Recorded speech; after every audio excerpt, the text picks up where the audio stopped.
Hi. Okay, so I want to speak on briefly on what I've titled "The Best of the Best." If Nigeria will ever attain its fullest potential and destiny among the Committee of Developed Nations of the world, one thing we must insist on is that only the best of the best among us is qualified to lead the rest of us. Only the best of the best from among us is qualified to lead and govern the rest of us. The era of selecting leaders on sentimental terms have brought us exactly where we are today. Rampant insecurity, poverty, misery, out of school children, the highest rate of maternal and infant mortality rate in the world, lack of electricity access, poor roads, network, and the list goes on. So that's where we are today.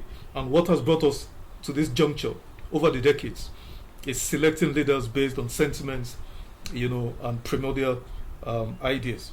And I can dial back to many examples in our past, but let me use an example from just 3 years back, the APC presidential primary selection.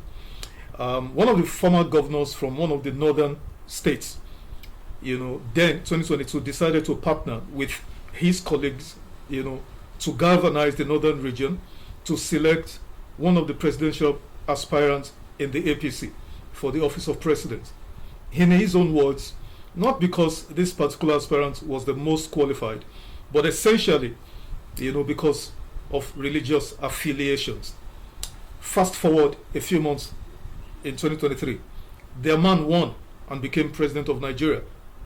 Then, first, the promise of personal reward with a strategic position in government, that was made to this former governor had suddenly vaporized and extinguished. As I speak, this former governor, he is in detention. Is in detention now, facing sundry criminal allegations, from both the DSS, the EFCC, and other security agencies. I have zero pity or tear to shed for this individual. He deserves the fullest rewards from the monster he helped to birth and install in office. Now, back to the APC primaries.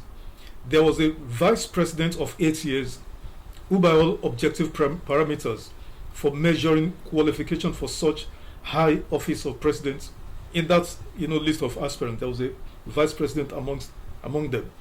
And by all qualifications, by all parameters, he towered above all the other aspirants. But this same former vice president came, in fact, he was sitting vice president then, he came a distant and miserable third in the contest. Nigerian power brokers settled for darkness rather than light. They decided for clannishness instead of meritocracy. They preferred a manipulation, political manipulation, economic corruption, and socio-cultural divide and rule apostle to a seasoned, urbane, decent, and accomplished professional. And guess what? We're reaping the bounteous harvest now. And since arriving at the presidential villa, this president has surrounded himself with men made exactly in his image. And we expect development, progress, and prosperity. Aren't we jokers? Until we elevate meritocracy as the single determining criteria for selecting those who lead us at the federal, states, and local governments, our downward spiral continues unabated.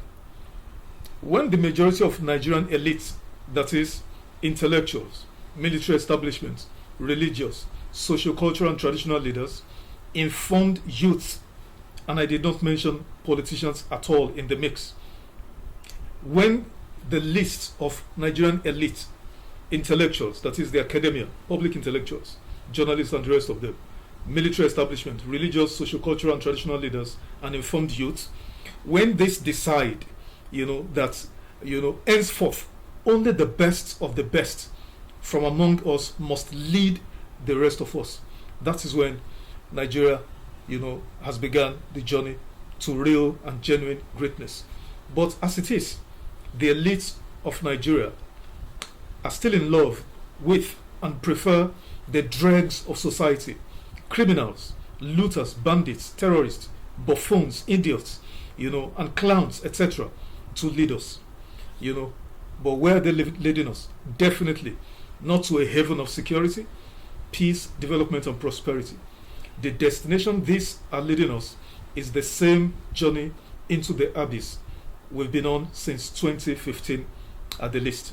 To be honest, I know we're not ready yet for a drastic change of trajectory. And how sad indeed. How do I know this? I know because our conversation around leadership selection, currently, is still essentially about sentiments, clannishness, bigotry, religious bona fides, etc. How sad.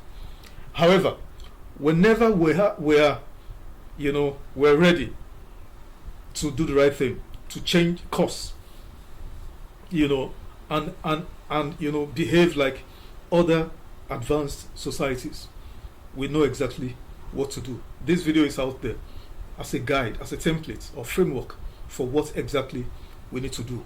We don't need to bring angels from heaven. We don't need to import any foreigners. We know exactly what to do. Thank you for listening, and bye for now.